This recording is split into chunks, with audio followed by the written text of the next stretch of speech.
au Cameroun? Quel traitement de l'information est approprié? Doit-on spéculer sur la conscience professionnelle des journalistes anglophones? Ces journalistes répondent eux-mêmes à ces préoccupations dans ce journal. Dans l'actualité, cet après-midi, lancement officiel ce jour des Jeux universitaires à Maroua. Plus de 4000 participants y prennent part pour une semaine de brassage culturel à l'extrême nord. Voilà pour le sommaire.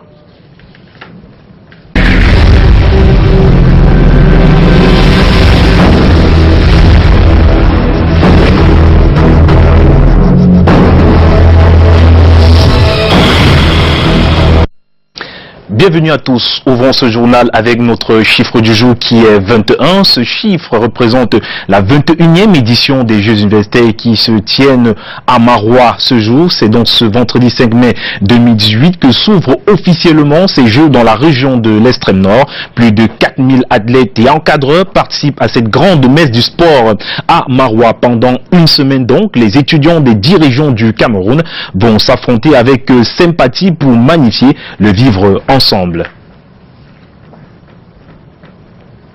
Une note dans ce journal, le lancement de la campagne de reboisement 2018 dans la région de l'Est ce jour. Le lancement est fait par le ministre des Forêts et de la Faune, Jules Ndoré Ndongo. Avant ce lancement, le ministre à l'Est a eu à visiter les dépendances forestières de Bazama, autant pour moi, d'une superficie de plusieurs centaines d'hectares. Cette réserve forestière de Bazama, mise sur pied par l'État au Cameroun, a depuis plusieurs années été rétrocédée à l'ANAFOR.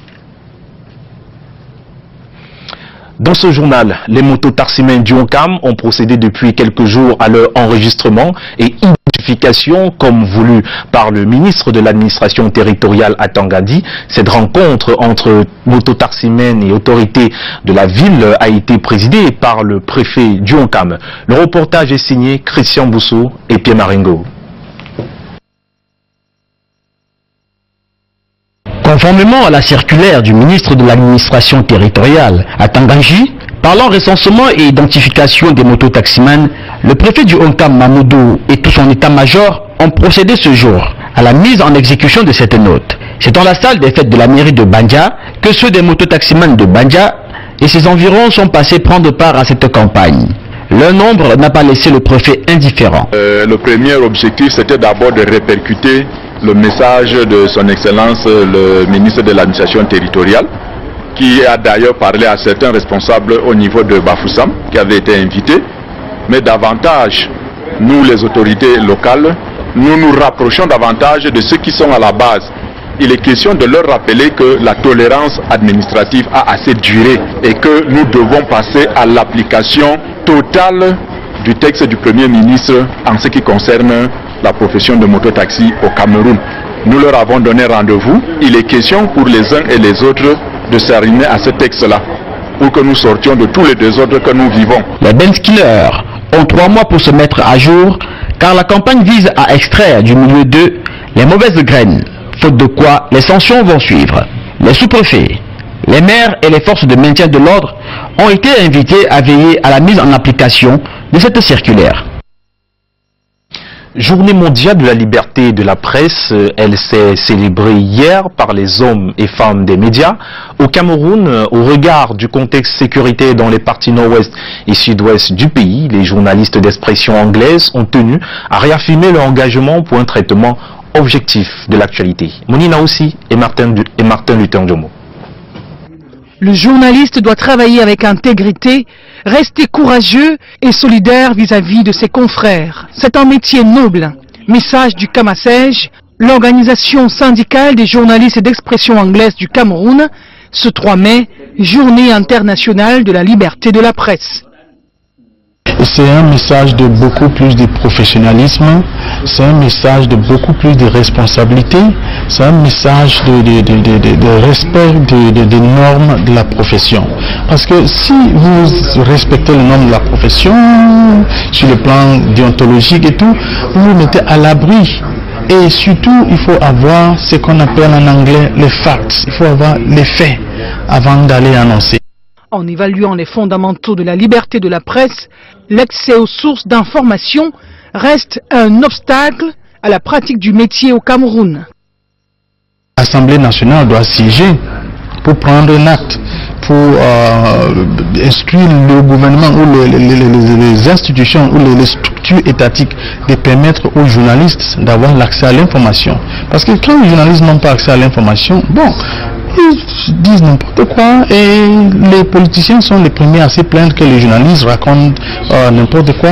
Bien qu'il y ait un pluralisme de médias au Cameroun, l'un des défis majeurs reste l'indépendance des médias, le démaquillage des faits.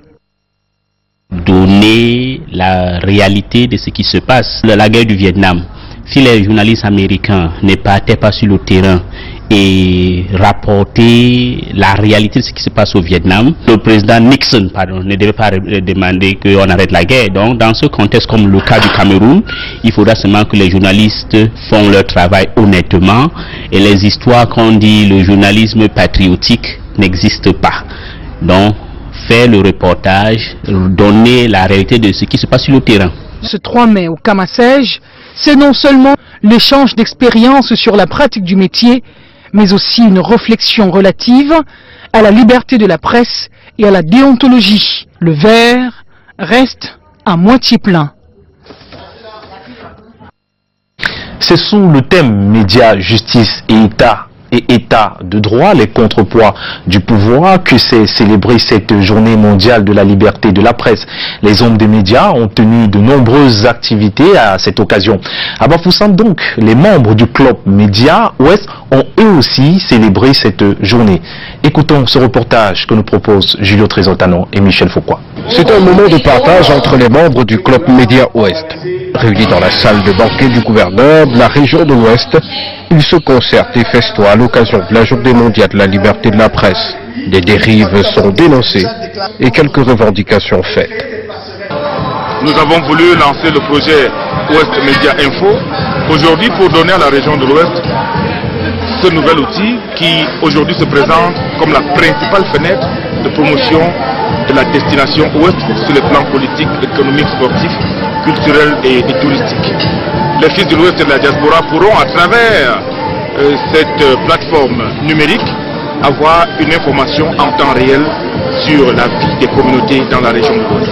La presse sensibilise, la presse renseigne, la presse informe. Et nous pouvons être sûrs qu'il y a un adage qui dit « Nul n'est censé ignorer la loi ». Depuis l'élection du nouveau bureau de coordination en novembre 2017, la feuille de route est bien étoffée. Et depuis le début de l'année 2018, les membres ont bénéficié des séminaires de renforcement des capacités. L'éthique et la déontologie, forcément, se rapproche des bonnes pratiques en matière de journalisme.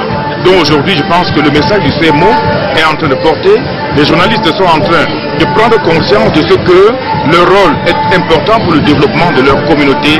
Et le CMO ne peut que s'en réjouir d'avoir apporté sa contribution à la transformation sociale, commençant par l'intérieur, commençant par le milieu corporatif. La soirée s'est achevée autour d'un repas et les temps forts ponctués de prestations d'artistes. Et ces acteurs des médias se sont donnés pour mission d'être encore plus solidaires pour défendre la profession. Une note avant de poursuivre ce journal à Yaoundé. Une équipe du Fonds monétaire international est en séjour au Cameroun. La délégation s'est rendue hier au ministère des Finances et au ministère de l'Économie, de la Planification et de l'Aménagement du territoire. Au menu des échanges avec les responsables de ces ministères, les conditions de base pour la stabilité économique et financière du Cameroun. L'économie du Cameroun demeure résiliente et selon le Fonds monétaire international, l'économie camerounaise est au beau fixe avec de nettes améliorations.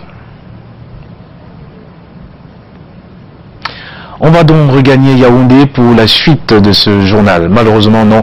On reste donc à Douala pour cette autre note d'information. Il s'agit de l'étranger au Gabon. Donc, après la démission du gouvernement comme réclamé par le Conseil constitutionnel, autant pour moi, le Premier ministre Emmanuel Issossé Ngondé a été reconduit à la tête du gouvernement hier jeudi, 2 jours après avoir présenté la démission de son gouvernement. Il lui revient désormais de former un nouveau gouvernement chargé d'organiser les prochaines élections législatives. Est-ce que Yaoundé est prêt? Malheureusement pas. C'est donc ici qu'on va refermer le 13h sur Canal 2 International. Le prochain rendez-vous, c'est demain quand il sera à 13h. Ne manquez pas tout à l'heure à 16h, Écho des régions. Et 19h50, le journal avec Vanessa Mela Kandem et Alain Gizinkanga à Yaoundé. Au revoir.